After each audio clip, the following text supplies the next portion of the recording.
It was only a few weeks ago that Michigan had an uncertain future when it came to football. Jim Harbaugh was entertaining NFL job opportunities. No one really knew what was going on. And then he decided to hop on a plane ride to Minneapolis and interview for the Vikings. That did not go as planned, so Harbaugh decides to return to Michigan. Just yesterday, it was announced by the university itself that Jim Harbaugh had agreed to a contract extension, and today the details of the said contract have been revealed to the public, including a nice raise, extra incentives, a small, still small, but increased buyout, and that's what we're going to talk about today, is really this contract, how it relates to Michigan football's future, and also talking about Michigan's football future in general. So that's what we're going to be doing today. But first and foremost, before we get into the contract and the details of the contract, which I will link down below in my description, we're going to be reading an article by the Detroit Free Press about the contract. What a ride it's been. I'm a Michigan fan saying this. From going 2-4 in 2020, a season that I honestly want to forget about, but just I can't do it because as a pessimist, I remember a lot of the negative, but how many positives were just shown this year that almost, in my mind, made up for 2020? It was what a heck of a year. Going on the road and coming from behind against Nebraska and Penn State, beating Ohio State. And even though the Michigan State loss was painful and it needs to be avenged this time around, we almost went 12-0, 13-0 heading into the playoff, almost beating a top 10 Michigan State and top 10 Ohio State. Those two teams were really good. And Michigan State and Ohio State have a history of playing at new, entirely unseen levels against their rival Michigan. They play at their A-plus game. They don't overlook Michigan. Michigan State, because of that factor and because of good coaching, they beat us. But even Ohio State, no matter how many times C.J. Stroud threw, no matter how many perfect catches were made by his receivers, no matter how well Ryan Day schemed, or even in a certain sense how repetitive some of his play calling was, they couldn't get it done against Michigan. It did not matter. So what an impressive job by coaching standards, even by recruiting standards. We'll talk a little bit about Michigan's incoming top 10 class. What a heck of a ride it's been. 12-2. I'm hoping that this team permanently has a new ceiling. I hope that the floor is raised even further. I don't want to see no more 8-5 years, even 9-4. This isn't the SEC West. It's not like we face Georgia, Alabama, LSU. We have Michigan State, Ohio State, Penn State. It depends, and it depends on who we have in the West. We can't go 8-5 and 9-4. Michigan can't go 8-5 or 9-4 anymore. So we'll see what the future holds. But what a ride it's been. Enough of my talk and reminiscing about this past season. It's 2022 now, so let's talk about 2022 and discuss Jim Harbaugh's new contract. So in summary, we'll just, talk about this first and then move on to the actual article. The contract details are here as follows. It's almost $42 million over 5 years, an average payout of $8.34 million per year for Harbaugh. The contract has large incentives and a small buyout. He gets $1 million for winning a national title and winning a Big Ten championship. He gets $500,000, I think, for winning the Big Ten East, which would be going to Indy, and for reaching the playoff as well. So we can get up to $3 million in incentives, and his buyout is small. I think it's only, I think it's around only $3 million, but we'll figure out again when I read the article once again. And Harbaugh will earn just a hair over $8 million in 2022. So let's read the article by the Detroit Free Press. I'm going to link this down below. Michigan football coach Jim Harbaugh signs new deal. Inside the contract details. After Michigan football coach Jim Harbaugh absorbed a pay cut last January that nearly halved his salary, the university has restored his annual compensation to its previous level. Harbaugh is scheduled to receive at least $41.68 million over the next 5 years if he completes the contract, and $8.05 million in 2022, according to the document he signed Tuesday, obtained by the Free Press via a Freedom of Information Act request. With an income package averaging $8.34 million, Harbaugh will again rank among the highest paid coaches in college football. But within the Big Ten, Michigan State's James Franklin and Michigan State's Mel Tucker, Penn State's James Franklin, I don't know if I said Michigan State or not, in his place, both of those will earn more than Harbaugh in the coming years. What's still funny to me, this is funny, Ryan Day is not even in, he's not in the top three. And, it's Ohio State. They obviously love football. James Franklin and Mel Tucker are being paid more than Jim Harbaugh in Ohio State. It's strange, but it shows that James Franklin has a lot of faith, or that Penn State has a lot of faith in James Franklin, and I would say vice versa too. James Franklin really wants to stay at Penn State. And it's the same with Mel Tucker. Mel Tucker wants to be with State. Michigan State really wants to go back to the level they were at under D'Antonio.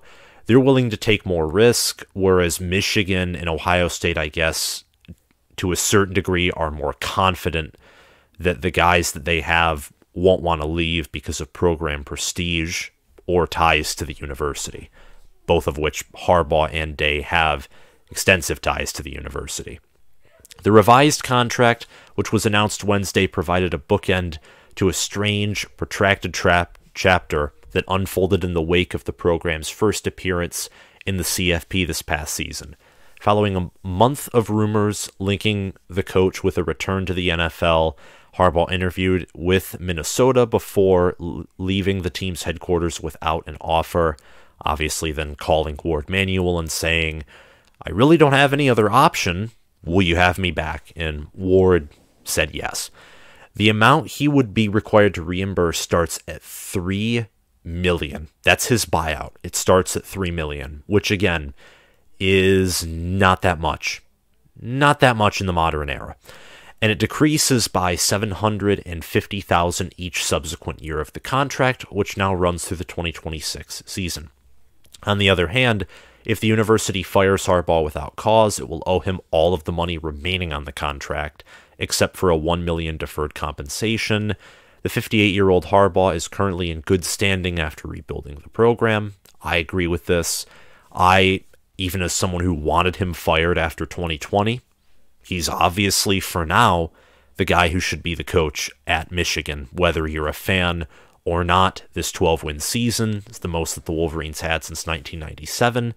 And like I was saying earlier, this contract is incentive-based. He earns $500,000 for winning the Big Ten East, another $1 million for winning the Big Ten championship game. He also gets an additional $500,000 for a CFP berth and $1 million for a national title. So let's say he repeats in 2022, just as a theory, what he did this past season. He will earn $10 million that year. So again, highly incentive-based contract. I like it. I like that he's getting paid at least as much as he was previously. I think that was the bare minimum Michigan could have done. I think that maybe Michigan could have paid him more than Michigan State or Penn State just to, I don't know, in a certain sense, but provide more stability, especially to recruits, provide that they have a lot of faith in this guy. Because a $3 million buyout and an $8 million salary, which is less than Mel Tucker and James Franklin, isn't exactly the greatest thing when it comes to showing job security, a mutual like between the head coach and administration. But hey, if this is the contract and Michigan is willing to also invest more in the NIL zone, I'm perfectly fine with it. Harbaugh also stands to make an extra $50,000 if he's named a Big Ten Coach of the Year, and $75,000 if he receives a similar honor at the national level. So that's the contract details. And again, I'm going to link this down below so that you all can read it on your own if you want. I encourage you to read anything that I talk about and that I post down in my description. That's an article. And this contract, I think that it's the right move. It's the only thing Michigan could have done. Keeping him at $4 million per year after what he did this year would have been asinine. And it wouldn't have surprised me, knowing how Michigan hasn't cared about football for quite some time. But along with the new NIL system that Michigan just came out with, maybe the university is finally moving in a better direction. Let me know down below what you think about this contract right now. Pause the video, type your thoughts down below about what you think about Harbaugh's new contract. And from that, we're going to move on to a bright future, question mark. Michigan's future, they lose a lot of starters, specifically on defense. Michigan loses defensive coordinator Mike McDonald, who was there for a one-year stint, revived a defense that was destroyed developmental and recruiting-wise by Don Brown. And now he's at the Ravens. Michigan hired new DC Jesse Minter. Michigan also lost their offensive coordinator who won the Broyles Award in Josh Gaddis to Miami. They hired internally to replace the vacant offensive coordinator position. The duties are now being shared, obviously, by Sharon Moore and Matt Weiss, the former O-line and QB coaches, respectively. A lot of what seemed to be chaos a few weeks ago, or even just a week ago, was unfolding, and everyone was panicking. And it's odd now, because there's a sense that this team is heading on the right direction, but a lot of people also think that Michigan now, the momentum's just been sapped away. A lot of people think that this team there are people all over the place that think this team will struggle to win 8 or 9 games because of the losing production, because they think Harbaugh might be zoned out after looking at the NFL, or the new coordinators aren't good, and there are also people who think that this team could totally walk into Columbus and win their first game there since 2000. I am somewhat in the middle, personally, and the middle ground is normally better than the two ends of the extremes, though sometimes one extreme is actually the correct answer. Most of the time, balance is good. I'm more of an optimist. Looking at all of this, I think Michigan's future, I'm saying this as a fan, but from even a non-biased standpoint, there is a lot to look forward to. The contract extension provides extra stability, and along with Harbaugh's word, although Harbaugh's word, as we've seen in the past, doesn't really mean much, him signing that new contract, the university and him seem to be at peace with each other, and Michigan hasn't had a lot of people transfer out or decommit from their class. There's a sense of stability and calmness to this team entering the preseason, entering spring practice, which is going to begin this coming Monday after this weekend. And speaking of recruiting, Michigan brought in a top 10 class this cycle that highlights 5-star cornerback Will Johnson. Offensive tackle Josh Connerly Jr. might also be an addition. He is set to commit sometime in March. Derek Moore, a talented defensive lineman who is on the rise, also is a commit. Michigan has 2 quarterbacks, both possess dual threat capability, and this class is really good. They also have 2 top 150 wide receivers in Tyler Morris and Darius Clemens. So this top 10 class, it reflects the momentum that has been gained from the 12-2 season. And the class started out really weak, actually. And then after the Ohio State win and later in the season, they got a lot of momentum. Guys like Keon Sabb were picked up after they decommitted from Clemson. Zeke Berry and Darius Clemens, at least to me and people who aren't the best at following recruiting, which I confess that is sometimes me, seemingly came out of nowhere, and Michigan got them, and they were talented pickups. So a top 10 class, plus stability, plus 8 out of 11 offensive starters returning from 2021, that is a massive positive. You look at ourlads.com for Michigan's depth chart, and several of Michigan fan websites or college football fan websites. You look, Michigan returns all of its wide receivers outside of Dalen Baldwin, and we didn't see a lot of him. Michigan returns their left tackle, Ryan Hayes, left guard, Trevor Keegan. They return Zach Zinner, their right guard. They lose Andrew Vistardis, their center, but they gain Olusegun. Sorry, I'm going to butcher this name. Olusegun Oluwatimi from Virginia, who I think was an All-American or runner-up All-American at Virginia, and he almost won the award for the best center in the nation. They also return tight end. Michigan does return tight end Eric All, Cade McNamara. They lose Hassan Haskins, but they return Blake Corum and Donovan Edwards, who saw significant action on the field this past season. So Michigan's offense, make no mistake, whether you're a fan or an analyst, is absolutely loaded. It will be one of the best offenses. It'll be in the Big Ten, probably most definitely a step behind Ohio State's in terms of overall talent and a passing game, but that returning O-line production and returning running back production, and this is Michigan's best quarterback room since Devin Gardner and Denard Robinson were there. This offense is something, it's going to be a force to be reckoned with. It's going to be better compared to this past season, at least in my opinion and many others' opinions. The defense is where the concern is, though. The defense loses a lot. The defense loses star defensive ends Aiden Hutchinson and David Ojabo. Ojabo is listed as a linebacker by a lot of people, but he's often used as an edge rusher, so we're just going to put him in the category of Hutchinson. Both of those are projected to be first-round picks. Christopher Hinton and Donovan Jeter, starting defensive tackles, are also gone. Linebacker Josh Ross is also gone, going off to the draft. And defensive backs, which include safeties and cornerbacks, Daxton Hill, Brad Hawkins, and Vincent Gray, are also out. They're out.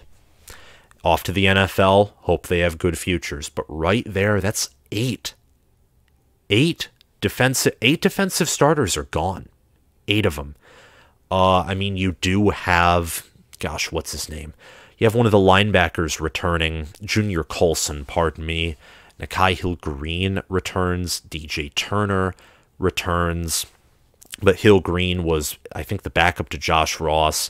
And Taylor Upshaw also returns too, but David Ojabo, for the most part, was replacing him on the field. You have a lot of guys with experience for Michigan who are returning, but they weren't starters.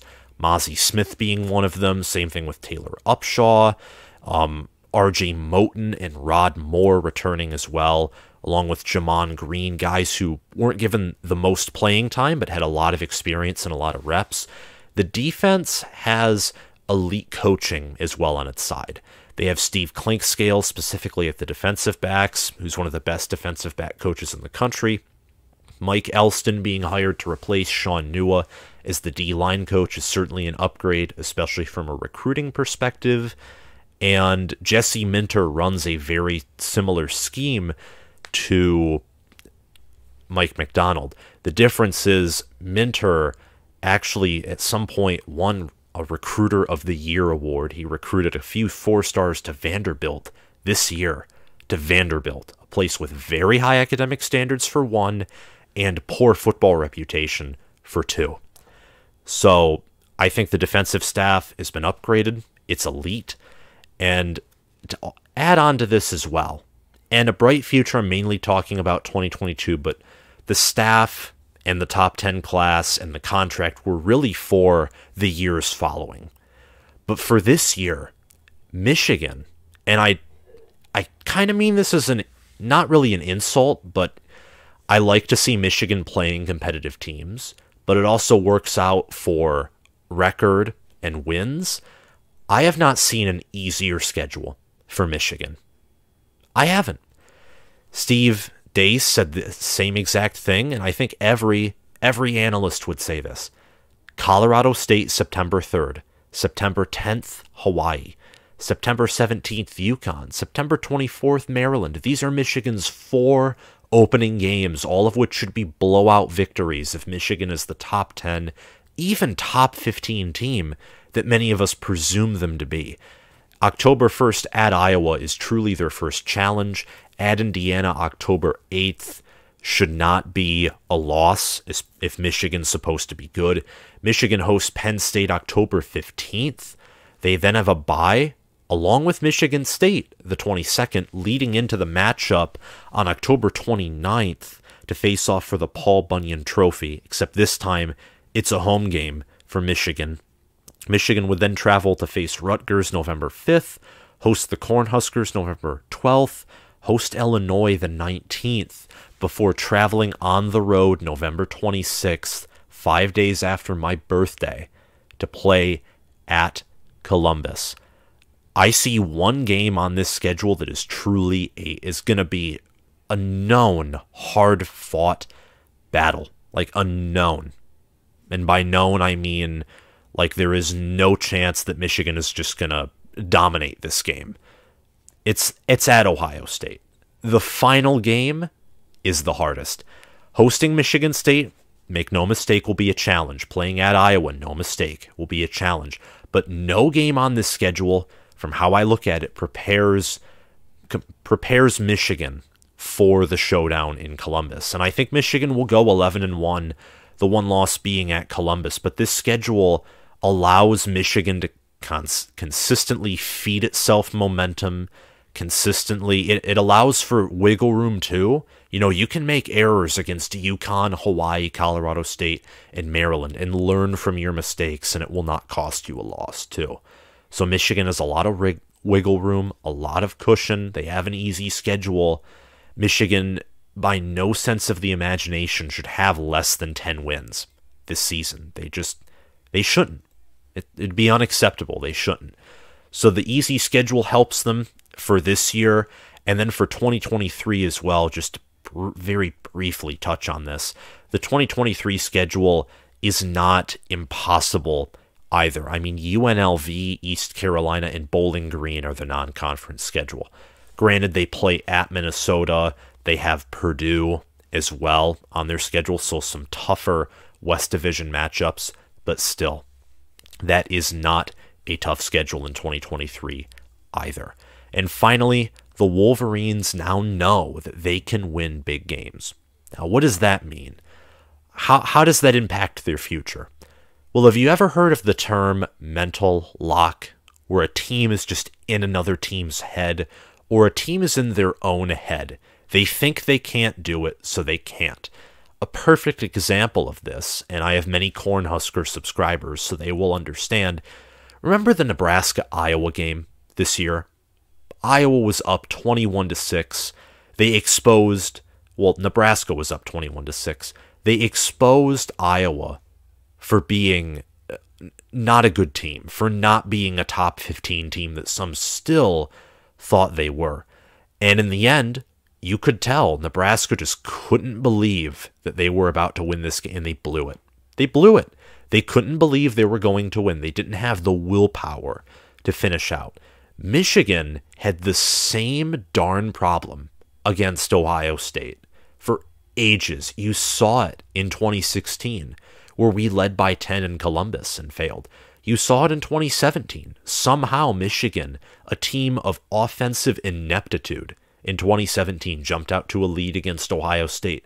They were outscored 31-6 to finish the game after jumping out to a 14-point lead. Embarrassing. 2018 and 2019, you could really see the mental lock as those just turned into ugly blowouts. This year, they finally got it done. And that's going to instill confidence. Like, remember Brady Hoke's teams? Their 2011 team beat a weak Ohio State team, and then they somehow competed with really good Urban Meyer teams. That was because they saw there were players on all those teams who beat Ohio State. So they had the confidence, and they knew that they did it before, so we must be able to do it again. And I think for Michigan, that confidence, knowing they can beat a top 2 at the time, they can beat a top 5, top 10, they can beat an elite team. Knowing that is going to really help them overall in the future. So I think Michigan has a bright future. Again, I think a team like Michigan State has a really bright future as well. And depending on what you think, and I'm not going to give my opinion on this, but some could argue Michigan State has a brighter future or Michigan has a brighter future, and there's nothing wrong with either. Ohio State obviously does. I'm just pointing out what Michigan has here because I made a video about Michigan State and Ohio State and many others, like Nebraska too. So I'm just pointing out teams that I think overall are pointing in the right direction, Michigan being one of them. And that's all I have to say for this video. If you liked it, hit that like button, hit that subscribe button, click that notification bell, and comment your thoughts down below. Along with your previous comment about Harbaugh's contract, which I ask you to tell me down below, also tell me one more thing. Who in the Big Ten do you think has the brightest future? Big Ten East. Michigan State, Ohio State, Michigan, maybe even a smaller team, or maybe even a team that seems to be trending down like Penn State.